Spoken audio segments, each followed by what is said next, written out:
We are joined right now by Denise Bolduc. And Denise, tell me a little bit about what you do in the hospitals. So I am an APRN, Advanced Practice Registered Nurse, specializing in anesthesia. So I'm a certified registered nurse anesthetist, which is a mouthful, but I'm a CRNA. So I work with my anesthesiologist colleagues administering anesthesia to people undergoing surgery, also to emergencies, putting in breathing tubes, that sort of thing. And what was it that you noticed amid this COVID-19 crisis? Anesthesia providers are extremely high risk for catching the virus because our face is right down with the patient's face when we're putting the breathing tube in.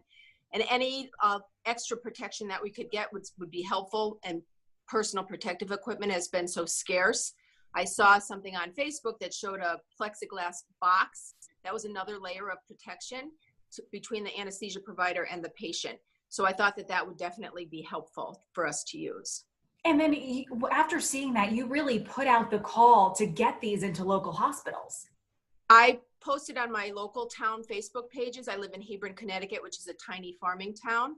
And within hours, a local fireman, fire chief in Hartford actually answered me, and we went back and forth that night. That was a Sunday. And by Wednesday, he had assembled boxes for me, and they were in use in the hospital that I work in by Wednesday.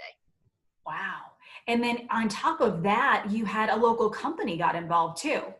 Yeah, he talked to the company to begin with, and he negotiated a cheaper price on the plexiglass. He wouldn't take payment from me. He said, my hospital family is his fire family, so we were all working together. So I emailed the company, which is Kerbel Plastics in Windsor, Connecticut, and the nice gentleman emailed me back right away and donated supplies for 30 more boxes. And he also has been in touch with someone else in another town. And I've gotten boxes, 27 boxes so far, to 17 hospitals in Connecticut, Massachusetts, and New York. What has the response been after those boxes have been delivered? Well, everyone's so grateful. I got a lot of pictures with the people using them saying thanks. We can't have pictures with patients, but everyone's sending me thank you pictures. It's just another layer of protection because it's so scary out there. It's very high risk what we do, and everybody wants to help, but we need to be as safe as possible.